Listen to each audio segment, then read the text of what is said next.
안녕하세요. 여러분, 저는 피부장벽 전도사 레지나입니다. 15강 마지막 강의에 오신 우리 자기님들 정말 환영하고요. 15강은 저희가 그동안 공부했던 거를 마무리하는 과정에서 어떤 시각으로 우리가 피부, 내 삶을 바라볼 것인가, 그거에 대해서 이야기 나눠보는 시간을 가져보도록 할게요. 15강 어떡해. 사실 저도 공부하는 입장으로 이 피부 장벽에 대한 공부에서 시작해가지고 지금 정말 많은 분야로 제가 공부를 하고 있는데요. 근본적으로 빛나고 아름답게 되기 위해서는 그것을 담당하는 세포, 그 중에서도 이 세포 끝에 있는 이 텔로미어를 공략해야 된다는 사실을 알게 되었습니다. 사실 이 연구들은 의학이 급속도로 발전하면서 최근에 알려진 사실이고, 텔로미어 연구를 하신 이 엘리자베스 블랙번 이분의 연구들은요 노벨 의학상을 받기도 했습니다. 엘리자베스 블랙번 그분의 책에 이렇게 쓰여 있어요. 스스로 늙은 기분이 든다면 당신의 세포 속 텔로미어 길이는 아주 빠르게 닳고 있다는 뜻이라고 합니다. 우리가 눈에 안 보이는 이 세포 건강, 그것에 따라서 우리가 좀 더 빨리 늙고 좀 천천히 늙고가 결정이 되는데, 그 세포가 얼마나 건강한지를 알아볼 수 있는 척도는 내가 얼마나 늙어 보이고 내 스스로가 얼마나 늙었다고 느끼는지에 달려 있다는 거. 보이는 것으로 내 텔로미어의 길이를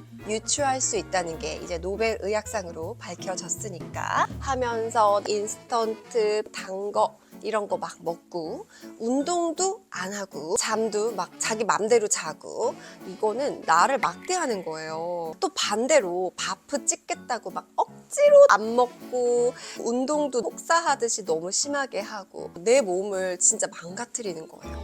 우리는 이 양극단을 피하고 오래 건강하게 살 수 있는 스킬을 우리는 배워야 합니다, 여러분. 노벨 의학상 받으신 엘리자베스 블랙번님의 책 중에서요 이런 부분이 있습니다. 세포에는 염색체가 있고 그 안에 텔로미어, 그러니까 염색체 끝에 이렇게 신발끈처럼 그 DNA를 이제 보호해주기 위한 게 텔로미어인데, 요게 얼마나 빨리 닳아서 없어지는지를 보면 그 사람의 피부 상태, 몸 상태, 건강 상태, 그리고 노화가 얼마나 빠른지, 언제 죽을지 또 의학적으로 파악이 가능하다고 합니다. 이 텔로미어는요 어디에 가장 취약한지 아세요? 바로 자외선입니다. 자외선에 노출이 많이 되고 선크림 안 바르고 막 그렇게 하면 내 텔로미어가 손상이 돼서 세포가 재생이 잘 안 된다. 그래서 빨리 폭삭 늙어버린다. 이게 완전 다 말이 되는 거죠, 여러분. 그래서 햇빛을 받지 않도록 보호하면 할수록 피부는 오랜 기간 노화를 잘 견딜 수 있다고 합니다. 그 외에도 여러분, 뼈 손실, 탈모, 머리카락 풍성함, 이 모든 것들은 세포의 텔로미어와 직접적인 연관이 있다고 합니다. 어떻게 진짜로 세포 재생할 수 있는지 지금부터 그 방법을 공개하도록 하겠습니다. 4가지만 기억하시면 내 텔로미어를 정말로 바꾸고 덜 마모되게 하는 것은 물론이고 수백억 조도 못하는 내 세포의 재생을 하실 수 있습니다. 첫 번째는 음식, 먹는 겁니다. 두 번째는요, 수면이에요. 잘 자는 거. 세 번째는 운동입니다. 자주 잘 움직이는지. 네 번째는 마음 근력입니다. 얼마나 내가 회복 탄력성이 좋은가. 우리 하나하나 지금 조금 살펴보도록 할게요. 우리 세포에 3대 적이 있습니다. 첫 번째, 염증인데요. 이 염증을 엄청나게 유발하는 게 설밀나튀입니다. 설탕, 밀가루, 나쁜 기름, 튀김, 요 4가지는 우리 세포를 다 망가뜨리고 염증을 엄청 유발해서 질병 수명을 길게 하고 건강 수명을 요만큼 최악의 시나리오를 만드는 게 바로 이 설밀나튀라고 합니다. 혈당을 팍 높여요. 즉시 온몸의 염증이 폭발적으로 증가합니다. 정말 많이 줄여야 돼요. 제가 그래서 식단 일기를 써보라고 하는 게 바로 이것 때문이에요. 나 그거 별로 안 먹는데?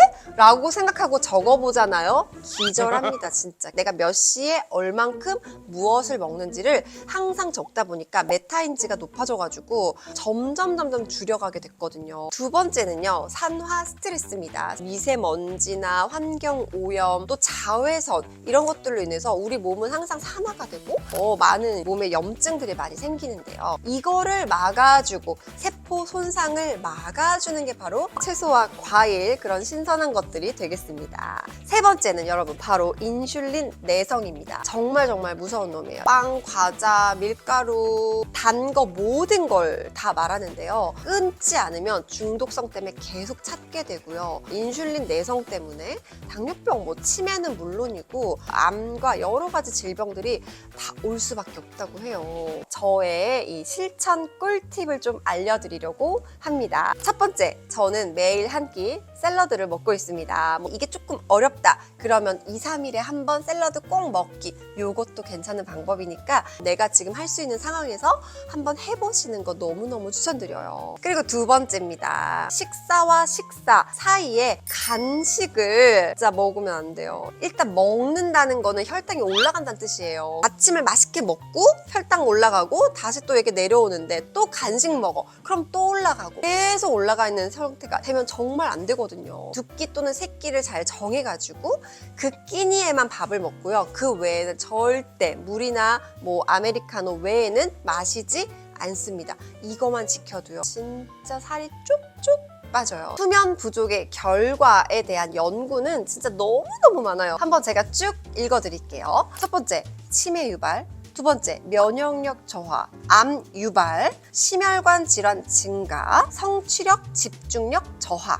감정 조절 능력 저하, 비만 유발. 하루를 이렇게 살다 보면 대사가 일어나면 찌꺼기, 노폐물들이 어쩔 수 없이 나오거든요. 매일매일 청소하지 않으면 찌꺼기가 껴가지고 곰팡이도 유발하고 염증도 생기고 더러워져요. 그래서 우리 몸도 매일 청소를 잘해야 되는데요. 그 청소와 수면이 엄청나게 연결이 되어 있습니다.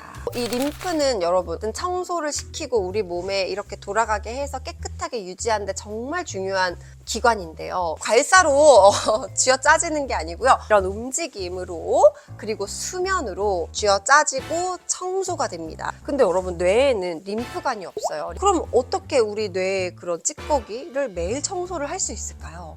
그때 필요한 게 바로 수면입니다. 자는 동안 우리 뇌가 완전 쪼그라든대요. 그러면 쪼그라든 사이로 척수액이 쫙 올라온대요. 깨끗이 헹궈가지고 다시 쫙 빠지는 거. 그러니까 물 청소를 매일 하는 거예요. 그러면 뇌가 청소할 시간을 줘야 되잖아요.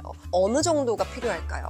7시간 이상이에요. 꿀잠을 자기 위한 전략과 꿀팁을 한번 공유해 드릴게요. 잠은 잔다 하고 열심히 자는 게 아니고요. 내가 자기 위해서 서서히 착륙하듯이 내가 내 몸의 컨디션과 내 환경을 바꿔줘야 돼요. 나이트 루틴을 만드는 것을 강력 추천드립니다. 저도 이렇게 루틴을 하고 있는데요. 저녁에 이제 일과를 마치고 불을 조금 어둡게 합니다. 우리 수면은요, 빛에 정말 민감해요. 저는 진짜 침실은요, 암막 커튼을 정말 100% 암막을 써가지고 전자기기 빛도 아무것도 없도록 수면할 수 있는 공간을 만들어 둡니다. 그런 다음에 이제 핸드폰. 여러분, 자, 핸드폰은요, 일단 블루라이트가 나오면 우리 뇌 시신경에다가 지금 아침이야, 깨 잠을 못 자게 해요. 핸드폰은 밖에 두고 충전시켜 놓고 저는 방으로 가서 잠을 자요. 그리고 또 온도가 중요해요. 너무 따뜻하면 잠도 안 오고 몸이 이렇게 쉴 수가 없대요. 그래서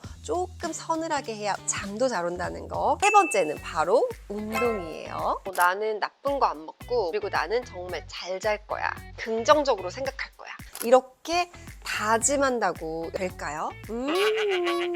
아무리 다짐을 해도 우리가 잘 되지가 않습니다. 그러나 그거를 되게 하는 유일한 방법은 바로 운동입니다. 운동밖에 없어요. 살 빼고 이런 거랑 상관없이 좋은 삶을 살기 위해서는 운동을 매일 반드시 해야 됩니다. 그럼 운동하면 왜 좋은가요? 운동을 매일 하게 되면 세포도 건강해지고 또 우리 몸에 나쁜 활성산소 이런 것도 잘 없어지고요. 뇌 기능도 좋아지고 활력이 생기고요. 그러나 문제가 뭐죠? 시간이가 없다는 거. 시간이가 없어요. 우리가 밥 먹고 자는 거는 시간이 없다고 하지 않잖아요. 똑같습니다. 운동은요, 내 삶이다. 이 시간은 무조건 확보한다. 그러니까 우리가 나이트 루틴하고 되게 비슷해요. 이게 연결 동작이 진짜 중요합니다. 그냥 운동해야지, 그냥 운동 이거만 하면 사실 되게 힘들어요. 가기가 힘든데 그 앞뒤 연결을 스무스하게 루틴으로 통으로 만들어버리는 거예요. 예를 들면 일어나서 물 한 잔 마시고 자동으로 자리 가서 책을 조금 본 다음에 뇌를 깨우고, 그리고 조금 뇌가 깨어났다 싶으면 이제 일어나서 바로 양말 신고 옷 입고 바로 챙겨가지고 헬스장을 내려가가지고 운동을 하고 올라와서 바로 씻고 노래를 들으면서 행복하게 스킨케어를 쫙 하면서 머리 말리고 옷을 딱 입고 나갈 준비를 한다. 100일 동안 열심히 이거 루틴을 만들어서 매일매일 습관으로 하시면요. 이 뒤에는 무의식의 영역으로 넘어가서 힘 하나도 안 들이고 하실 수 있어요. 여러분, 마지막은 바로 4번째 마음 근력입니다. 마음에 근력이 있나? 마음 근력도 이렇게 운동하면서 막 근육 키우듯이 키울 수 있나? 맞아요. 마음 근력도 운동으로 매일 키우는 것처럼 똑같이 좋게 할 수 있습니다. 나쁜 일이 이렇게 바닥에 철푸덕 할 때 누군가는 와장창 깨져서 절대로 일어나지 못하는 사람도 있고요. 오히려 탕 하고 더 튀어 올라가는 거예요. 원래 있던 데보다 더 높이 올라가는 거예요. 이게 바로 고무공 멘탈입니다. 이거는 곱씹고 부정적으로 비관적으로 생각하는 사람들은 텔로미어 길이가 짧아지고 빨리 늙는다. 제가 사실 이 내용에 너무 충격을 받아서 그때부터 제 뇌과학을 열심히 공부를 하기 시작했거든요. 이 생각과 감정, 이거는 밀접하게 연결되어 있는데 우리의 감정은요, 오직 두려움 한 가지뿐이라고 합니다. 두려움이 많으면 화가 많고 공격성이 나오고 또는 우울하기도 하고, 이렇게 이 모든 감정은 사실 두려움이라고 해요. 그럼 이 감정은 어떻게 조절할 수 있을까? 두려움을 느끼지 말아야지 한다고 못 느끼나요? 절대 아니에요. 이것은 몸의 문제라고 합니다. 몸이 건강해지고 세포가 건강해지고 빛이 나면 감정이 바뀐대요. 이게 뇌과학자들이 연구한 것입니다. 내 몸을 바꿔야만 이 두려움이 줄어들 수 있고, 마음 근력하면 뗄래야 뗄 수 없는 게 명상인데요. 사실 이 명상을 처음부터 하기가 쉽지 않기 때문에 먼저 운동을 꾸준히 매일매일 해보는 거예요.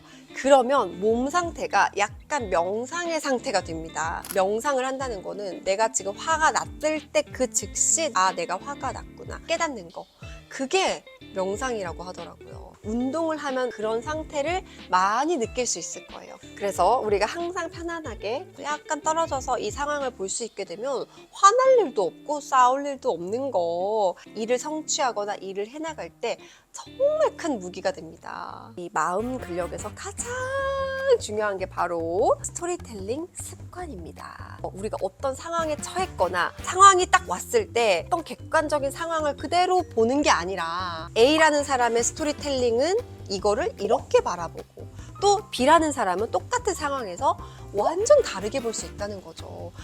그런 게 있구나 라는 것만 깨달아도요, 진짜 엄청난 비밀을 알게 된 거예요. 사실 저도 항상 어떤 사건 터졌을 때 저 사람은 왜 나한테 왜 이러지? 날 또 괴롭히지? 전 이런 스토리텔링이 좀 있었던 것 같아요. 좋은 책들과 좋은 사람들의 이야기를 들으면서 제 스토리텔링을 다시 만들게 되었습니다. 항상 해결책은 있을 거야. 이번에 나쁜 일이 생긴 거는 더 좋게 하려고 그렇게 된 걸 거야. 이렇게 제가 스토리텔링을 하는 습관을 계속 연습하다 보니까 지금은 약간 자동적으로 아무리 나쁜 일이 생겨도 그거를 좋게 해석하는 힘이 되었어요. 그게 바로 마음 근력의 근본입니다. 여러분, 오늘의 준비한 내용은 이제 여기까지입니다. 4가지 여러분, 사실 너무 우리가 다 알고 있는 건데 사실 실천이 너무 어렵잖아요. 요거를 한번 깊이 다뤄보는 그런 시즌2를 또 한번 해보면 어떨까 하는 생각을 하고 있습니다. 여러분, 너무너무 고생하셨고요. 끝까지 들어주셔서 진짜 너무 감사하고 여러분 대단합니다. 제가 응원할게요. 안녕!